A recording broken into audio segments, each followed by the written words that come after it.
प्रधानमंत्री नरेंद्र मोदी की अमेरिका यात्रा से क्या क्या बेनिफिट होंगे भारत को। आगामी समय में जो अभी समझौते किए गए हैं भारत और अमेरिका के साथ, उनके क्या फ़ायदे होंगे, चाहे वो रक्षा क्षेत्र हो, स्वास्थ्य क्षेत्र हो, शिक्षा का क्षेत्र हो या फिर सूचना प्रौद्योगिकी का क्षेत्र हो। जो नरेंद्र मोदी और जो बाइडेन के द्वारा जो समझौते किए गए हैं उनसे अमेरिका और भारत को क्या क्या बेनिफिट होंगे। मोदी की जो ये यात्रा है अमेरिका की, ये पूरे विश्व के परिदृश्य में बहुत मायने रखती है और पूरे विश्व में इस यात्रा को लेकर चर्चा है कि आने वाले समय में अमेरिका और भारत किस रुख के रूप में पेश आएंगे। भारत और अमेरिका के रिश्तों को और बेहतर बनाने के दृष्टिगत भारतीय प्रधानमंत्री श्री नरेंद्र मोदी की अमेरिका यात्रा और इसके चलते दो सबसे पुराने और सबसे बड़े लोकतांत्रिक देशों के बीच तेजी से समाप्त होती दूरियों से वैश्विक परिदृश्य बदल रहा है। अमेरिका पहले से ही आर्थिक रूप से बहुत ही समृद्ध रहा है और अमेरिका के लिए भारत एक बहुत बड़ा बाजार रहा है। चीन और अमेरिका की यदि हम बात करें, दोनों देश भारत को एक अपने उभरते हुए मार्केट के रूप में देखना चाहते हैं, क्योंकि भारत की आबादी इतनी है कि हर विकसित देश यहाँ अपना मार्केट देखता है, चाहे वो किसी भी क्षेत्र में हो, शिक्षा के क्षेत्र में हो, रक्षा के क्षेत्र में हो या फिर सूचना प्रौद्योगिकी क्षेत्र में हो। दुनिया के सबसे समृद्ध और सशक्त लोकतंत्र अमेरिका ने भारतीय लोकतंत्र की जीवंतता और गतिशीलता की हाल ही में प्रशंसा भी की है। अर्थात भारत जिस गति से विकासशील देश है और जिस गति से भारत विकास कर रहा है, अमेरिका उसकी प्रशंसा हमेशा करता आ रहा है। भारत की भौगोलिक स्थिति और शक्ति देखकर ही अमेरिकी संसद की समिति ने भारत को ऑस्ट्रेलिया, न्यूजीलैंड, जापान, दक्षिणी कोरिया व इजराइल के साथ नाटो प्लस का सदस्य बनाने की पहल की है। न्यूजीलैंड, जापान, दक्षिणी कोरिया, ऑस्ट्रेलिया पहले से ही नाटो के सदस्य हैं और भारत की जो ताकत है उसको देखते हुए ही अमेरिका ने डिसाइड किया है कि इस संगठन में भारत को भी शामिल किया जाए। हालांकि भारत ने यह कहते हुए इससे इनकार कर दिया है कि भारत बहुध्रुवीय विश्व की परिकल्पना का हिमायती रहा है और वह नाटो प्लस में शामिल होकर एक पक्ष में खड़ा होता दिखाई नहीं देना चाहता। यदि भारत नाटो के साथ शामिल होकर इस्तेमाल नहीं होना चाहता, बल्कि संबंध बनाकर अपनी सार्वभौमिक स्थिति बनाए रखना चाहता है, अर्थात नाटो का स्थायी सदस्य नहीं बनकर उसमें अपनी पार्टिसिपेंट करना चाहता है। अपनी स्वायत्तता के दम पर ही भारत विश्व के विभिन्न संगठनों जैसे क्वाड और संघाई जो कॉरपोरेशन ऑर्गेनाइजेशन का सदस्य है, G7 में भी प्रमुखता से भारत को इनवाइट किया जाता है। वहीं यदि हम बात करें, ब्रिक्स में भी भारत की महत्वपूर्ण भूमिका है। यदि वैश्विक परिदृश्य में देखा जाए तो उसके बदलाव के कारण भारत अमेरिका संबंध एक नए पड़ाव पर पहुंच गए हैं। यह भारत की शक्ति ही है कि रूस यूक्रेन युद्ध की आग में भी भारत के हितों पर कोई भी किसी भी प्रकार की आंच नहीं आई। रूस और यूक्रेन के युद्ध के दौरान भी भारत ने एक मीडिएटर का काम किया है। यह भारत की शक्ति है कि उसने किस प्रकार से रूस और यूक्रेन के युद्ध में भी एक पार्टिसिपेंट के रूप में भाग लिया और हर साइड से शांति की तमन्ना की। भारत शांति की अपील करते हुए मित्र देश रूस के साथ साथ अमेरिका के साथ भी सहज नज़र आया है।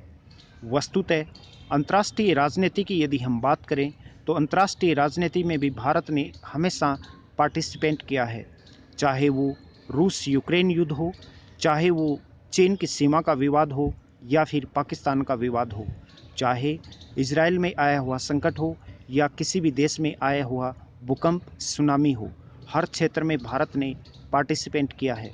यदि हम बात करें तो पिछले करीब 2-3 दशकों में व्यापक बदलाव आए हैं, जहां एक ही मुद्दे पर दो राष्ट्र अलग अलग नीतियां रखते हुए अपने संबंध बनाना चाह रहे हैं। जैसे कि भारत व अमेरिका यूरोप में रूस यूक्रेन युद्ध को लेकर स्पष्ट विरोधाभास होते हुए भी द्विपक्षीय मामलों को लेकर सफलतापूर्वक संबंध बना रहे हैं। भारत की मुख्य विपक्षी पार्टी के प्रमुख नेता राहुल गांधी की हाल की अमेरिका यात्रा भी इस मायने में महत्वपूर्ण है कि उन्होंने अनेक मामलों में पक्ष प्रतिपक्ष के गहरे मतभेद रखते हुए भी भारत की विदेश नीति को यह कहकर सराहना की कि कमोबेश यह विदेशी नीति हर एक देश के लिए बहुत ही कारगर सिद्ध हो सकती है। शीत युद्ध के दौर से निकलने के बाद अमेरिका के सामने रूस के स्थान पर चीन ने प्रबल चुनौती दे रखी है। चीन हमेशा अमेरिका के खिलाफ रहा है, विरुद्ध रहा है। यही नहीं कि चीन है जो अमेरिकी पूंजी के बल पर समर्थ हुआ है। चीन के प्रभाव को एशिया और हिंद प्रशांत क्षेत्र में नियंत्रित करने के लिए भारत के अलावा कोई ऐसा देश नहीं है जो चीन से मुकाबला कर सके। यानी कि यदि हम दक्षिणी एशिया की बात करें तो दक्षिणी एशिया के दो देश ऐसे हैं जो कि पूरे विश्व में बहुत मायना रखते हैं। उसमें है चीन और भारत। चीन और भारत पूरे विश्व की परिदृश्य की राजनीति में हम देखें तो हमेशा चर्चा का विषय रहे हैं। लेकिन इन दो देशों में से एक ने अमेरिका के साथ हाथ मिलाया है और वह है भारत। दक्षिणी एशिया के तीन ऐसे देश हैं जिनके पास न्यूक्लियर पावर है, परमाणु शक्ति है: चीन, भारत और पाकिस्तान। अपने अस्तित्व की तलाश कर रहे पड़ोसी पाकिस्तान की यह स्थिति नहीं है कि वह भारत और अमेरिका के गहरे होते संबंधों को अपने दबाव के से प्रभावित कर सके। यानी कि पाकिस्तान के पास इतनी किसी भी प्रकार से कोई सामर्थ्यता नहीं है कि वो भारत और अमेरिका के संबंध को प्रभावित कर सके। अर्थात क्योंकि पाकिस्तान को इस चीज़ के लिए बहुत मलाल होगा, क्योंकि अगर भारत अमेरिका के साथ हाथ मिला लेता है तो ओबियसली पाकिस्तान चीन के साथ जाएगा। और चीन और पाकिस्तान की हमेशा कूटनीति रही है। चीन और पाकिस्तान के साथ भारत का हमेशा सीमा का विवाद रहा है, चाहे वो हम जम्मू कश्मीर को लेकर देखें या चाहे अरुणाचल प्रदेश की सीमा को लेकर देखें। हमेशा चीन और भारत का एक प्रतिद्वंदी के रूप में परिदृश्य रहा है। इसीलिए चीन पाकिस्तान के साथ हाथ मिलाना चाहता है।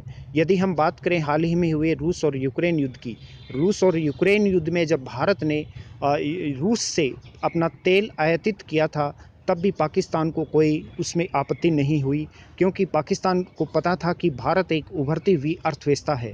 पूरे विश्व में भारत की अर्थव्यवस्था की प्रशंसा की जाती है। इसी वजह से पूरे देश में जो तेल आयातित हुआ था उसमें किसी भी प्रकार का कोई प्रतिबंधित नहीं लगा।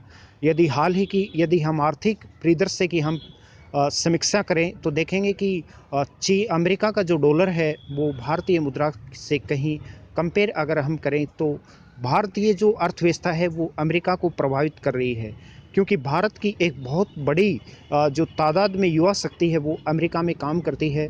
चाहे वो इंजीनियरिंग का क्षेत्र हो, चाहे रक्षा का क्षेत्र हो, चाहे सुरक्षा और या फिर स्वास्थ्य का क्षेत्र हो। भारत के बहुत बड़े जो डॉक्टर इंजीनियर हैं वो अमेरिका में काम करते हैं, जिनकी वजह से अमेरिका की अर्थव्यवस्था हमेशा से प्रभावित होती है। और अमेरिका का जो सकल घरेलू उत्पादन है उसमें भारतीयों का एक बहुत बड़ा योगदान है। अमेरिका ने पाकिस्तान को अपनी प्राथमिकता से हटा दिया है, इसलिए सशक्त चीन के सामने अमेरिका को भारत जैसे साझेदार की आवश्यकता है। शीत युद्ध के दौर में जो अमेरिका उत्पादन के लिए जाना जाता था, विकसित अर्थव्यवस्था के घमंड ने उसे रिसर्च एंड डेवलपमेंट तक सीमित कर दिया और अमेरिका के बाहर दूसरे देशों से सशक्त श्रम से उत्पादन का दौर चल पड़ा। इसका सबसे बड़ा लाभार्थी चीन रहा, जो तब अमेरिका का दोस्त रहा था। यहीं से चीन की ताकत बढ़ने लगी और वह अमेरिकी पूंजी और तकनीकी के समर्थ होता चला गया। चीन आज अमेरिका को तेवर दिखा रहा है। सरप्लस इकोनॉमी को देश अमेरिका घाटे की अर्थव्यवस्था बनता चला गया। कर्ज में दबी हुई अमेरिका की अर्थव्यवस्था को अमेरिका दुनिया भर में हथियार बेचकर उभारना चाहता है। इस यात्रा को इस रूप में भी देखा जा रहा है कि भारत सैन्य हथियार खरीद सहित अमेरिका का प्रमुख व्यापारिक साझेदार है। इस यात्रा की खास बात यह रहने वाली है कि अमेरिका ने जिस उन्नत और परिष्कृत इंजन तकनीकी को आज तक किसी देश को हस्तांतरित नहीं किया था, किसी भी देश को नहीं दिया था, भारत से ही उस तकनीकी से निर्मित इंजन स्वदेशी फाइटर जेट जो कि तेजस में लगाए जाएंगे, जिससे भारतीय सैन्य ज़रूरतें पूरी होने के साथ ही चीन सहित किसी भी चुनौती का सामना किया जा सकेगा। यानी कि भारत और अमेरिका की जो सैन्य टेक्नोलॉजी है उसका आपस में समझौता करके जो जेट फाइटर विमान हैं तेजस, उनका निर्माण भारत में किया जाएगा। अभी हाल ही में एक एएमओ पे साइन किया है नरेंद्र मोदी ने कि एप्पल जो कंपनी है उसका एक प्रोजेक्ट, उसका एक संयंत्र यहाँ पर भारत में लगाया जाएगा और उसकी जो स्थापना है वो स्टार्ट हो चुकी है। अभी हाल ही में अमेरिका के यात्रा के दौरान नरेंद्र मोदी ने जो ट्विटर के अभी हाल ही में जो मालिक हैं इलॉन मस्क से भी उन्होंने हाथ मिलाया है, क्योंकि उनको पता है कि भारत एक बहुत बड़ा उभरता हुआ मार्केट है। भारत में कुल 34% युवा शक्ति है जिनकी उम्र 40 वर्ष से कम है, और किसी भी देश में जो युवा शक्ति है जिनकी उम्र 40 साल से कम होती है वो एक विकसित देश की कैटेगरी में शामिल किया जाता है, क्योंकि युवा शक्ति ही उसके ऊपर डिपेंड करती है कि आने वाले समय में उसकी आर्थिक समीक्षा क्या होगी। अमेरिका की आधुनिक तकनीकी से लैस ड्रोन भी इस यात्रा को खास बनाएंगे। भारत अमेरिका की दोस्ती को मजबूत करने के लिए दोनों तरफ से ही कई कदम उठाए गए हैं। ये हिंद प्रशांत क्षेत्र में भूमिका हो या क्वाड I2U2 के द्वारा खाड़ी देशों के बीच कनेक्टिविटी बढ़ाने, सैन्य युद्धाभ्यास, H1B वीज़ा सहित प्रवासियों के कई मुद्दे सुलझाने से लेकर अमेरिका द्वारा सुरक्षा परिषद में स्थायी सदस्य के मामले में भारत को मजबूत पक्ष लेना आदि है। दूसरा पक्ष यह भी है कि अमेरिका और अन्य पश्चिमी देश भारत को साथ ही रखना चाहते हैं और ताकतवर भी नहीं देखना चाहते। अमेरिकी राष्ट्रपति जो बाइडेन ने तो 2 वर्ष तक अपना राजदूत ही भारत नहीं भेजा, जिससे अमेरिका पर न तो कुछ अधिक भरोसा किया जा सकता है और न ही अनदेखा। अमेरिका भी भारत को अनदेखा करने की स्थिति में नहीं है। ऐसे में भारत को सावधानी से आगे बढ़ना होगा। भारत और अमेरिका दोनों लाभ की दोस्ती वाली स्थिति में हैं। तो ये था आज का अपना एक बहुत इंपॉर्टेंट टॉपिक, नरेंद्र मोदी की अमेरिका यात्रा को लेकर कि क्या क्या समझौते किए गए हैं, क्या फ़ायदे होंगे इस यात्रा को लेकर। दोस्तों, आप हमारे इस यूट्यूब चैनल और टेलीग्राम चैनल को ज्वाइन ज़रूर करें। ज्ञान का अड्डा यूट्यूब चैनल और टेलीग्राम चैनल बहुत ही इम्पोर्टेंट है आगामी भर्ती परीक्षाओं के लिए। ये राजस्थान का सबसे बेहतरीन स्टडी मटेरियल आपको यहाँ पर प्राप्त होगा। आप किसी भी चाहे एग्ज़ाम की तैयारी कर रहे हों, मेरा प्रयास है कि हर एक बच्चे को निःशुल्क शिक्षा मिले, गांव ढाणी घर में फ्री ऑनलाइन क्लासें हों। आप निश्चित रूप से यहाँ ज्वाइन कर आप कामयाबी हासिल कर सकते हैं। उसके साथ ही यदि आप हमारा दूसरा यूट्यूब चैनल है बैंक अड्डा, जिसमें आपको बैंकिंग, फाइनेंस, इंश्योरेंस से जुड़ी हुई सभी महत्वपूर्ण जानकारियाँ नियमित प्रदान की जाती हैं, आप उसको ज्वाइन कर सकते हैं। चैनल का लिंक आपको नीचे डिस्क्रिप्शन में मिल जाएगा। आप यदि बैंकिंग, फाइनेंस, इंश्योरेंस की कोई भी सेवा लेना चाहते हैं, mutual fund, SIP, life insurance, term plan, home loan, personal loan, credit card, income tax return, vehicle loan या फिर आपकी कार बाइक का इंश्योरेंस करवाना चाहते हैं, तो भी आप हमसे संपर्क कर सकते हैं नीचे हुए दिए हुए नंबर पर, या फिर आप डिस्क्रिप्शन में दिए हुए लिंक पर क्लिक करके भी आप हमसे ज्वाइन हो सकते हैं। Thank you so much, all the best, take care, जय हिंद, जय भारत।